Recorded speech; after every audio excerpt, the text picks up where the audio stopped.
I want to talk to you today, not from some distant, untouchable place, but from right here, close enough to see every single thing you've been carrying. That wall you've been staring at? The one that stopped feeling like a temporary setback and started feeling like a permanent part of your life? I need you to hear this. It was never built to last. Right now, underneath everything you can see, things are already shifting. That mountain, the one that made you wonder whether I was even paying attention, is about to become the stage where the most remarkable thing you've ever witnessed takes place. Let me say it plainly. When real trust rises up, fear doesn't stand a chance. I see exactly where you are, standing in front of something that looks completely immovable. And I want to change the way you've been thinking about it. Because the real problem was never the obstacle. It was how you were seeing it. You've been coming to me, asking for help to climb over it, squeeze through it, or find some way around it. But here's what you didn't know. I was never going to let you do any of those things. My plan has always been to remove it entirely. Because when genuine trust takes hold in a person, not polite religious faith, but the kind forged under real pressure, obstacles don't just tremble, they move. Those broken family relationships, I see them. That financial weight quietly suffocating your peace day after day, I know. That illness standing between you and the future you were supposed to step into, I've already accounted for it. Every one of these situations has been measured, not against your strength, but against mine. And every single one has been marked for removal. The journey, you're closer than you think. Here's something that might completely reframe the way you've been praying.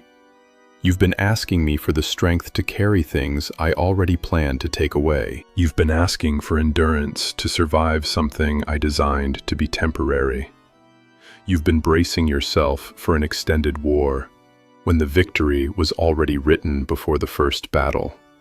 This is the mountain I'm moving, and when it goes, every person who watched you suffer through it will have no other explanation except that your God is real. Let me walk you through how this works, because what's about to happen in your life follows a sequence heaven knows very well. It starts with an impossible situation, the kind that brings you all the way to your knees. Then comes a season of pressure, where faith stops being something you talk about on Sunday and starts being something you live on Monday through Saturday. Your reliance on me goes deeper than it's ever gone before. Then comes the turning point, when heaven answers earth and what seemed locked in place finally yields. And then the visible transformation, the kind nobody in your circle can explain away or credit to good luck. Here's the part I need you to hold on to. You've already made it through the first two stages. Right now, you are standing at the entrance to the third. Everything this hard season was supposed to do in you, it's done it. Who you are today is fundamentally different from who you were when this mountain first appeared. And that difference matters, because what I'm about to do through your life requires who you've become. Every prayer you prayed when it felt like nothing was happening was building something in you. Every tear you cried was like water going into ground that would eventually produce a harvest no one could ignore. Authority in prayer. Speak, don't beg. Something is rising in you right now. You might not have a word for it yet, but it's there. And it is not the tentative, apologetic prayer you've been offering for months, not the one where you tiptoe toward me hoping I might do something. What's forming in you is completely different. This is a prayer that carries authority. It doesn't talk about the storm, it speaks directly to it. It doesn't politely request that your problem be considered. It addresses the problem with the full power of heaven behind it. This kind of prayer doesn't come from desperation. It comes from a settled place, from knowing who you are and whose you are. When you pray this way, with this kind of certainty, this kind of boldness, you are not being presumptuous. You are operating from the position I've always given you, as my child, as someone carrying my name and my authority into a world that desperately needs to see what real faith looks like in action. That authority was never something you had to earn through perfect behavior. It was handed to you through relationship, and it becomes active through faith. When you truly grasp who you are to me, everything about how you pray transforms. You stop begging and start declaring. You stop wondering and start expecting. You shift from asking me to please consider it to speaking what heaven has already decided. When trust steps forward and speaks, fear doesn't have a choice but to bow. What happens in that moment is not just emotional, it's real. When faith speaks with authority, angels respond. When trust gives the command, heaven aligns. The unseen world reorganizes itself around someone who dares to declare God's will over what looks impossible. Physical healing. Your body was built for restoration. That physical mountain, the one that has a medical name, that has sent you to waiting rooms full of anxiety, that has changed the tone of conversations with the people you love most, it has an expiration date. Not just because medicine might improve, though it might, but because I am the one who built your body in the first place. I know exactly what it needs. The cells that seem to be working against you are about to be reminded of their original design and their original purpose. Your body was created as a vessel meant to carry something greater than illness. Every system inside you was designed with restorative power embedded into it from the beginning. What medical equipment reads as malfunction is going to respond to the voice of the one who originally designed it. Your healing doesn't require you to understand the mechanism. It requires you to trust the one who operates it. You don't need to explain how it happens. You just need to believe that the God who spoke your body into existence can speak restoration into every part of it that has lost its way. When trust speaks over your body, the symptoms that have been loudly announcing limitation are going to start whispering about recovery instead. The reports that listed what was wrong are about to make way for the report that says what I am setting right. And when this healing comes, it won't just fix what was broken. It will show you something about my love for you that you could not have learned any other way. Relationships. The bridge is being rebuilt. That relational mountain, the one that was built slowly, one misunderstanding at a time, one unspoken hurt layered onto another, it is not as solid as it looks from where you're standing. Forgiveness carries more power than anything else to shift what seems immovable. Love has the ability to soften what looks permanently hardened. And relationships are the most complicated kind of mountain because there are two people involved. Two different histories of pain, two sets of walls built for protection. But what's too tangled for human hands is straightforward for me. I can reach the heart that seems completely closed off. I can touch the wound that's been festering for years. Here's something I want you to know. While I've been doing something in you during this season, I've been doing something in them at the same time. While you were growing in patience, they were growing in understanding. While you were developing the capacity to forgive, they were learning what humility actually costs. I've been working on both ends of the bridge simultaneously, so that when it reconnects, both sides are ready. The relationship that survives a breaking point like this doesn't just return to what it was. It comes back stronger, because it chose to survive. Speak hope over that relationship.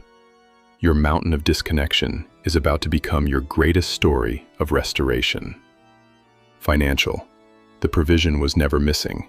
It was timed. That financial mountain, the one that has shaped every decision you've made, quietly strangled every big dream before it could fully form, and made building any kind of future feel like a cruel joke.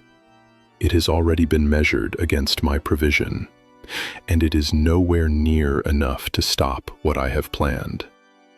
You've been running your numbers based on what exists in front of you, I've been working based on what I've already set in motion in places you can't see yet. Your breakthrough doesn't hinge on how hard you've hustled or how perfectly you've performed. It rests on my faithfulness, and that doesn't fluctuate with your circumstances. The provision you've needed hasn't been absent, it's been timed. I haven't been holding it back because you don't deserve it. I've been positioning it for the exact moment when it will do the most good and tell the clearest story about who I am. Doors that have appeared firmly locked are about to open so smoothly that the people watching will know your effort alone didn't do it. Resources that felt completely out of reach are about to arrive through channels you haven't even thought of yet. What's coming isn't just enough to cover what's missing.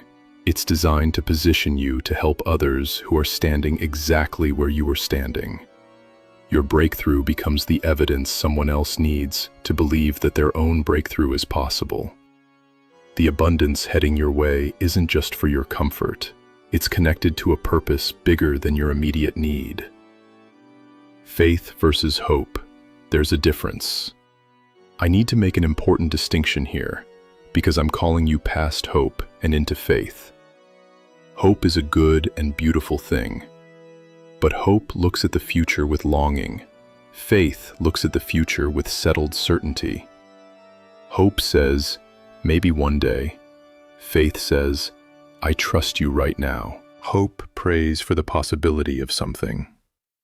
Faith prays from the position that it's already done. Hope wonders whether God will act. Faith speaks from the knowledge that God has already acted and calls what isn't yet seen into visible existence. Hope helps you survive emotionally. Faith is what actually moves mountains. The kind of trust that shifts obstacles isn't something you manufacture through sheer willpower or generate through enthusiasm. It comes when you genuinely hear my voice declaring truth over your situation, and then choose to agree with what I've said. When I say this barrier moves, it moves. My words over your circumstances are not suggestions. They are decrees. Trust doesn't mean doubt never shows up. It means confidence is stronger than the doubt. Faith doesn't mean you have no questions. It means you move forward even while some of those questions remain unanswered. You are not the same person who stood here looking at this mountain at the beginning. This season has built something in you that nothing else could have produced. Depth in your trust, weight in your faith, a capacity to believe that only comes from being pressed. The mountain was never against you. It was building you. Loneliness. Your season of solitude is almost over. That loneliness, the kind that makes you feel unseen even when you're surrounded by people, it is not the final word over your life. You know what it's like to scroll through photos of other people's full, vibrant lives and feel the hollow ache of your own emptiness. To go to sleep in silence and wake up the same way. To sit in conversations that never get past the surface, while everything inside you is hungry for something real and lasting. But here's what I need you to hear. What this season of aloneness has done in you is something no crowd could have accomplished. It drew you toward me in ways that busy, socially packed seasons never produce. It built your identity on something that doesn't collapse when people disappoint you or walk away. The people who are going to step into your life are being prepared right now by a process not entirely different from the one you've been walking through. They're learning to value depth over convenience, authenticity over performance. When you meet them, the connection is going to feel like something that's been true for a long time, because in the truest sense, it has been. Your season of isolation is about to become the launching point into the most genuine community you've ever experienced. Speak belonging over your loneliness. Your mountain of isolation is becoming your testimony of real connection. Addiction. The grip is about to meet something stronger. That mountain the one that has made you feel like a prisoner inside your own life, buried you under layers of shame, and whispered that you are too far gone to be reached. It is about to encounter a power it has no defense against. You've tried to break free through your own determination. You've watched that determination crumble under pressure. You've made promises you couldn't keep and carried the guilt of that long afterward. You hate what you can't stop. I see all of it. But I also see what the addiction is hiding and what shame refuses to show you. I see my child, someone worth everything, someone with the full capacity to walk completely free. The grip that feels stronger than your willpower is about to meet something that overpowers every grip. The cycle that has felt endless is about to be broken from the outside, by an intervention that doesn't just change behavior, but actually rewires desire. New patterns, new pathways, a completely new internal landscape. Freedom isn't simply being without addiction. It's being full of purpose. When I bring you out of what's been destroying you, I'm simultaneously bringing you into what you were actually created for. And your recovery is going to be so complete, so visible, so undeniable, that it becomes the thing that gives hope to others who believe they're too far gone to be reached. Speak freedom. Your mountain of bondage is about to become your authority to set others free. Depression and fear. The light in you cannot be put out. That depression, the one that has drained the color out of everything, made ordinary life feel like wading through deep water and silenced things in you that used to be alive. It is about to meet the light of a presence it cannot survive. I see what you carry that no one else can see.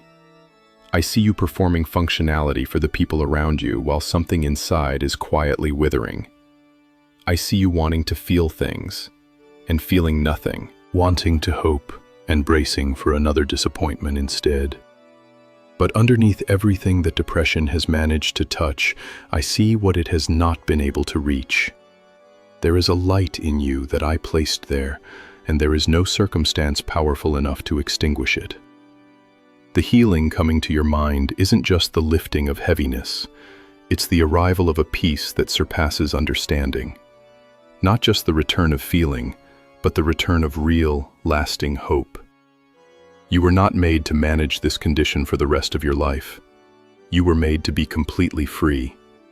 And that fear, the kind that has put a ceiling on your dreams, made you afraid to fail and simultaneously afraid to succeed, it is about to meet the one love powerful enough to dissolve it completely. Courage has been growing in you even as fear seemed to dominate. You are becoming someone who acts despite fear, and that is exactly what genuine fearlessness looks like. Speak light into your darkness. Your mountain is becoming a testimony that will guide others still trying to find their way out. Closing. You are ready. Stand up and speak.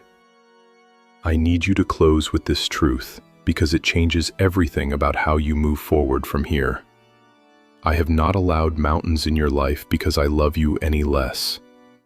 I've allowed them because I love you enough to use them as stages where my power becomes undeniable and as the very ground where you become who you were always meant to be. Mountains make you look up. They pull real prayer out of you. They develop a faith that comfort could never produce. And when a mountain has finished its purpose in your life, it moves. This one has finished its work. Every setback was preparation. Every no was protection for a yes that actually mattered. Every detour was redirection towards something better than where you were originally headed. What your enemy designed to break you, I have been using to build you. The very impossibility that nearly undid you is about to become the clearest evidence anyone around you has ever seen that your God is real, active, and faithful. Your miracle isn't just for you. It's for your kids, who will grow up knowing what faith looks like in action. It's for the people on the outside looking in, who need evidence that prayer still accomplishes something. It's for the ones who will hear your story and finally believe that their own mountain can move. What you demonstrate while you're alive is your legacy, just as much as what you leave behind. So stand up, open your mouth, trust out loud.